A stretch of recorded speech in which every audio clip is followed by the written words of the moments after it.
നമസ്കാരം. CCTV വാർത്തയിലേക്ക് സ്വാഗതം. ആദ്യം തെരഞ്ഞെടുപ്പ് വിശേഷം.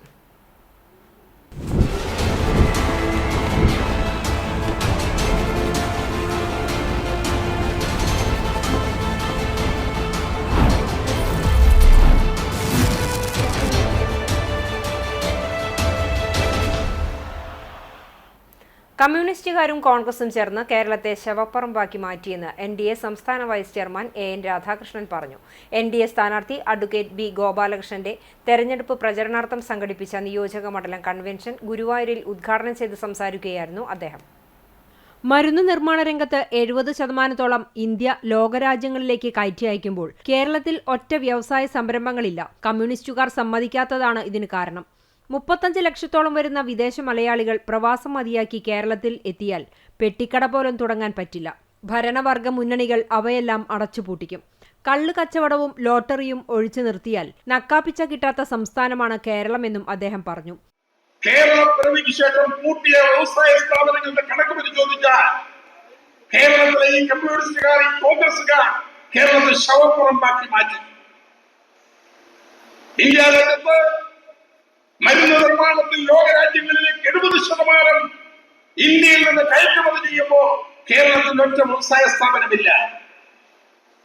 വാഹന നിർമ്മാണത്തിൽ മെയ്ക്ക് ഇൻ ഇന്ത്യയുടെ ഭാഗമായി ലോകോത്തര നിലവാരം പുലർത്തിക്കൊണ്ട് വാഹന ഗതാഗതവുമായി ബന്ധപ്പെട്ട് കാറുകൾ വിദേശത്തേക്ക് പോകുമ്പോൾ കേരളത്തിലില്ല. എന്താ കാരണം?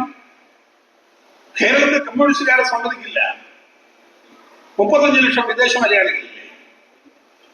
ഈ കഠിനാധ്വാനം ചെയ്ത് വെയിൽ കൊണ്ടുവരുന്ന ഈ 35 ലക്ഷം വരുന്ന വിദേശ മലയാളികൾക്ക് ഏതെങ്കിലും ഒരു മലയാളിക്ക് ഒരു പെട്ടിക്കട തുടങ്ങാൻ പറ്റുമോ?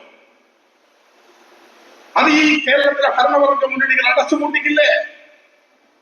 കേരളത്തിലെ എല്ലാ വ്യവസായ സ്ഥാപനങ്ങളും അടച്ചുപൂട്ടിയില്ലേ? കോഴിക്കോട് ഏറ്റവും പ്രസിദ്ധമായ 3000-ഓളം ആളുകൾ പണിയെടുത്തിരുന്ന ഗോളിയോ റെയിൻസ് ആരാ പൊട്ടിച്ച്? പെരുമ്പാവൂർ റെയിൻസ് ആരാ പൊട്ടിച്ച്? അശോക ഫാക്ടറി ആരാ പൊട്ടിച്ച്? ശ്രീചിത്ര മില്ല്, ചാക്കോള മില്ല്, കാറ്റായി cotton mills, Crompton Greaves, Usha company, Toshiba Anand, ഒഗൈൻ glass factory, Excel glass factory, എത്ര ഫാക്ടറികളാണ്? എല്ലാം പൂട്ടിച്ച് കേരളത്തിന് ശവപ്പുറമ്പാക്കി ഈ കേരളത്തിലെ ഭരണവർഗ മുന്നണികൾ മാറ്റിയില്ലേ? ടൗൺ ഹാളിൽ നടന്ന കൺവെൻഷനിൽ NDA നിയോജക മണ്ഡലം കൺവീനർ ദയാനന്ദൻ മാമ്പുള്ളി അധ്യക്ഷത വഹിച്ചു. മുൻ കേന്ദ്രമന്ത്രി ഭഗവന്ത് ഖുബ മുഖ്യാതിഥിയായിരുന്നു. കേരളത്തിൽ കോൺഗ്രസിനേക്കാൾ ശക്തം BJP ആണെന്ന് അദ്ദേഹം അവകാശപ്പെട്ടു. മുഖ്യമന്ത്രിയുടെയും കോൺഗ്രസിന്റെയും ആത്മവിശ്വാസം കുറഞ്ഞതായും BJP പ്രവർത്തകരുടെയും സ്ഥാനാർത്ഥികളുടെയും ആവേശം വളരെ കൂടുതലാണെന്നും അദ്ദേഹം പറഞ്ഞു. BJP നോർത്ത് ജില്ലാ പ്രസിഡന്റ് അഡ്വക്കേറ്റ് നിവേദിത സുബ്രഹ്മണ്യൻ, നിയോജക മണ്ഡലം ഇൻചാർജ് അനീഷ് എയ്യാൽ, ഗുരുവായൂർ മണ്ഡലം പ്രസിഡന്റ് അനിൽ മഞ്ചറമ്പത്ത്, ചാവക്കാട് മണ്ഡലം പ്രസിഡന്റ് വർഷ മണികണ്ഠൻ, ജില്ലാ വൈസ് പ്രസിഡന്റ് രാജൻ തറയിൽ, BDJS മണ്ഡലം പ്രസിഡന്റ് പ്രമോദ് പുളിക്കൽ, KR അനീഷ്, സുഭാഷ് മണ്ണാരത്ത് തുടങ്ങിയവർ സംസാരിച്ചു. കൺവെൻഷന് മുന്നോടിയായി നടന്ന പ്രകടനം BJPയുടെ ശക്തി വിളിച്ചോതുന്നതായി NDA. തെരഞ്ഞെടുപ്പ് കമ്മിറ്റി ഓഫീസിൽ നിന്നും ശംഖുനാഥ കാഹളം മുഴക്കി ആരംഭിച്ച റാലിയിൽ 100 കണക്കിന് പ്രവർത്തകർ പങ്കെടുത്തു. വർണ്ണക്കാവടികളും ബലൂണുകളും DJയും മറ്റ് അലങ്കാരങ്ങളുമായി നടന്ന റാലി നഗരം ചുറ്റി ടൗൺഹാളിൽ സമാപിച്ചു. BJP is very strong in the Kerala than the Congress. Both statement of CM himself is showing his confidence low. Congress double low. And our josh of the candidate and our josh of the party workers, BJP and NDA very high. Manalur നിയോജക മണ്ഡലം ഐക്യജനാധിപത്യ മുന്നണി സ്ഥാനാർത്ഥി TN പ്രതാപന്റെ വിജയത്തിനായി UDF ചൂണ്ടൽ panchayat convention ചേർന്നു. Kecheri city palace ഓഡിറ്റോറിയത്തിൽ നടന്ന convention CMP സംസ്ഥാന secretary PRN Nambeesan ഉദ്ഘാടനം ചെയ്തു. കോൺഗ്രസ് മണ്ഡലം പ്രസിഡന്റ് RM ബഷീർ അധ്യക്ഷനായി. സ്ഥാനാർത്ഥി TN Prathapan, KPCC general secretary O Abdul Rahman Kutty, KPCC secretary CC Sreekumar, DCC secretary V Venugopal, Congress Pavaratty block president CJ Stanley, Kerala Congress സംസ്ഥാന സമിതി അംഗം CT പോൾ, മുസ്ലിം ലീഗ് ജില്ലാ കമ്മിറ്റി അംഗം PA സാദിഖ്, DCC സെക്രട്ടറിമാരായ KB Jayaram, K Jayashankar, CM Naushad, CMP ജില്ലാ കമ്മിറ്റി അംഗം KS Benny, Muslim League Choondal panchayat president Yusuf master, ജില്ലാ പഞ്ചായത്ത് അംഗം ലീല രാമകൃഷ്ണൻ, ബ്ലോക്ക് പഞ്ചായത്ത് അംഗം ആൻഡോ പോൾ, കേച്ചേരി സഹകരണ ബാങ്ക് പ്രസിഡന്റ് ധനേഷ് ചുള്ളിക്കാട്ടിൽ, ചിറനെല്ലൂർ സഹകരണ ബാങ്ക് പ്രസിഡന്റ് ടി ഒസേബി എന്നിവർ സംസാരിച്ചു.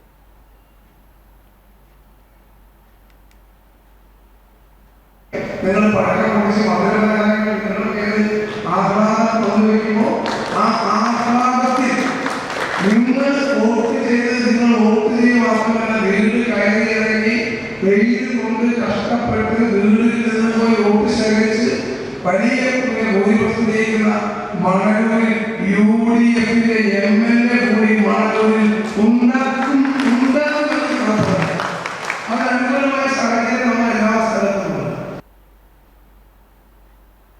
കുന്നംകുളത്ത് LDF സ്ഥാനാർത്ഥി AC മൊയ്തീനെതിരെ അപര സ്ഥാനാർത്ഥിയായി നോമിനേഷൻ നൽകിയിരുന്ന എടപ്പാൾ സ്വദേശി KP മൊയ്തീന്റെ പത്രിക തള്ളി. നാമനിർദ്ദേശ പത്രിക സമർപ്പിക്കുന്ന സമയത്ത് തന്നെ KP മൊയ്തീന്റെ പത്രികയുമായി ബന്ധപ്പെട്ട് സത്യവാങ്മൂലത്തിലെ വിവിധ അപാകതകൾ ചൂണ്ടിക്കാട്ടി ഇടതുമുന്നണി പ്രവർത്തകർ പരാതി ഉയർത്തിയിരുന്നു. പിന്നീടാണ് ഇത് സൂക്ഷ്മ പരിശോധനയ്ക്കിടെ തള്ളിയത്. 3 മുന്നണി സ്ഥാനാർത്ഥികളും ആം ആദ്മി സ്ഥാനാർത്ഥിയും ഉൾപ്പെടെ 4 പേരായിരിക്കും കുന്നംകുളത്ത് മത്സര രംഗത്തുണ്ടാവുക. 7 വയസ്സുള്ള പെൺകുട്ടിയെ പീഡിപ്പിച്ച 54-കാരന് ജീവപര്യന്തം കഠിന തടവും 1,51,000 രൂപ പിഴയും ശിക്ഷ. പാവറട്ടി തച്ചേരിൽ വീട്ടിൽ വർഗീസ് മകൻ ലോറൻസ് ബാബുവിനെയാണ് ചാവക്കാട് അതിവേഗ സ്പെഷ്യൽ കോടതി കുറ്റക്കാരനാണെന്ന് കണ്ടെത്തി ശിക്ഷിച്ചത്. പിഴ അടയ്ക്കാത്ത പക്ഷം 10 മാസം കൂടി അധിക തടവ് അനുഭവിക്കണം. പ്രോസിക്യൂഷനു വേണ്ടി 23 സാക്ഷികളെ വിസ്തരിക്കുകയും 35 രേഖകൾ ഹാജരാക്കുകയും ചെയ്തു. പ്രോസിക്യൂഷനു വേണ്ടി special public prosecutor advocate Siju Muttath, advocate C Nisha എന്നിവർ ഹാജരായി. സംസ്ഥാനത്ത് കനത്ത ചൂട് തുടരും. ഇന്ന് 11 ജില്ലകളിൽ മഞ്ഞ അലർട്ട് പ്രഖ്യാപിച്ചു. വ്യാഴാഴ്ച വരെ പാലക്കാട്, കൊല്ലം ജില്ലകളിൽ താപനില 38 ഡിഗ്രി വരെയും, പത്തനംതിട്ട, ആലപ്പുഴ, കോട്ടയം, തൃശൂർ, എറണാകുളം, കോഴിക്കോട്, കണ്ണൂർ ജില്ലകളിൽ 37 ഡിഗ്രി വരെയും, തിരുവനന്തപുരം, മലപ്പുറം, കാസർഗോഡ് ജില്ലകളിൽ 36 ഡിഗ്രി വരെയും ഉയരാൻ സാധ്യതയുണ്ട്. ഇത് സാധാരണയേക്കാൾ 2 മുതൽ 3 ഡിഗ്രി സെൽഷ്യസ് വരെ കൂടുതലാണ്. പകൽ 10 മുതൽ 3 മണിവരെ നേരിട്ട് സൂര്യപ്രകാശം ഏൽക്കരുതെന്ന് മുന്നറിയിപ്പുണ്ട്. ഗുരുവായൂർ ഇരിങ്ങപ്പുറം അരീക്കര പരേതനായ സത്യന്റെ ഭാര്യ ലളിത നിര്യാതയായി. 76 വയസ്സായിരുന്നു. സംസ്കാരം വീട്ടുവളപ്പിൽ നടത്തി. സലേഷ്, സനീഷ്, സരിത, സബിത എന്നിവർ മക്കളാണ്. ഗുരുവായൂർ പടിഞ്ഞാറേനട നാരേങ്ങത്ത് പറമ്പിൽ കൂർക്കപ്പറമ്പിൽ ധർമ്മരാജന്റെ ഭാര്യ പത്മാവതി നിര്യാതയായി. 77 വയസ്സായിരുന്നു. സംസ്കാരം ബുധനാഴ്ച രാവിലെ 10-ന് നഗരസഭാ ശ്മശാനത്തിൽ നടത്തി. മനോജ്, വിജി എന്നിവർ മക്കളാണ്.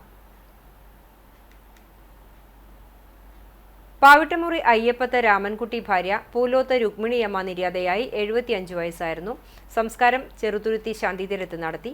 ബിന്ദു, ദീപ എന്നിവർ മക്കളാണ്. ഇന്നത്തെ സ്വർണ്ണവില നിങ്ങൾക്കായി സമർപ്പിക്കുന്നത് Malaya gold and diamonds, Malaya junction, Kunnamkulam. സ്വർണ്ണം ഗ്രാമിന് 12,865 രൂപ, പവന് 1,02,920 രൂപ. ഇന്നത്തെ സ്വർണ്ണവില നിങ്ങൾക്കായി സമർപ്പിച്ചത് Malaya gold and diamonds, Malaya junction, Kunnamkulam. വെള്ളി ഗ്രാമിന് 235 രൂപ. ഇതോടെ ഈ വാർത്താ ബുള്ളറ്റിൻ സമാപിക്കുന്നു.